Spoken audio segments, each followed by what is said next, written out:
নাম না উল্লেখ করে জিতুকে খোঁচা অভিনেত্রী পায়েলদের, তারই জবাব দিলেন এবার অভিনেতা জিতু কমল। আপনাদের সবাইকে স্বাগত সিনে গসিপে। বন্ধুরা, অভিনেত্রী পায়েল দে শেয়ার করেছিলেন রাহুলের এই ছবিটি। রাহুলের এই ছবিটিতে মালা পরিয়ে দেখা গিয়েছিল টেকনিশিয়ান স্টুডিওর বাইরে প্রতিবাদ জানাতে অভিনেতা জিতু কমলকে। সঙ্গে জিতু কমলের নিজের ছবিও ছিল, সেই ছবিতেও মালা পরিয়েছিলেন অভিনেতা। বেশ অনেকদিন কেটে গিয়েছে এই ঘটনার। এরপর অভিনেত্রী পায়েল দে এই ছবিটি শেয়ার করেছেন তার সামাজিক মাধ্যমের পাতায়। তার সঙ্গে জিতুর নাম উল্লেখ না করে ইঙ্গিতপূর্ণ পোস্ট করেছেন জিতুকে নিয়ে অভিনেত্রী পায়েল দে। তিনি লিখেছেন, দাদা গো, তোমার এই ছবিটায় মালা পরানো হয়েছিল, এটা টেকনিশিয়ানের গাছের তলায় পড়েছিল।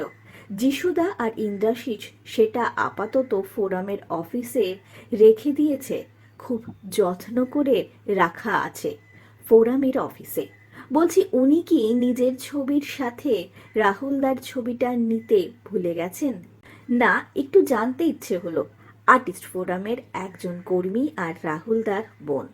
অপরদিকে এই পোস্টের জবাব দিতেও দেখা গিয়েছে অভিনেতা জিতু কমলকে।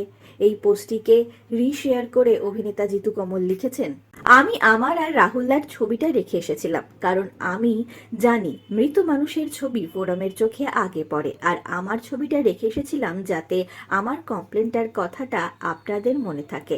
তাই জন্যেই আর্টিস্ট ফোরামের অফিসের নিচেই রেখে এসেছিলাম।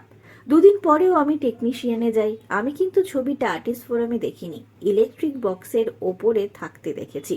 তা আজ হঠাৎ কথাটা তুললেন, নিশ্চয়ই আপনাদের ইনস্ট্রাকশন আছে, করুন, বলুন, অসুবিধা নেই। চোখ তো একদিন নিশ্চয়ই খুলবে আপনারও। আর আপনার মতো আক্রমণ যে আরও আসবে সেটা আমি জানতামই, আগেই বলেছি, করুন, তাতেও অসুবিধা নেই।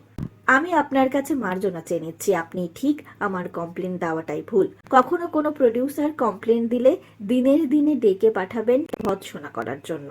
এছাড়াও অভিনেতা জিতু কমল লেখেন, আপনি প্রতিবাদী, শিক্ষিতা এবং সম্মানের যোগ্য। আমার প্রতিবাদ যদি আপনাকে কোনোভাবে ব্যথা দিয়ে থাকে, আমি ব্যক্তিগতভাবে আপনার কাছে ক্ষমা প্রার্থী।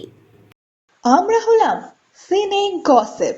জুড়ে থাকুন আমাদের সঙ্গে, সাবস্ক্রাইব করুন আমাদের এই ইউটিউব চ্যানেলটি।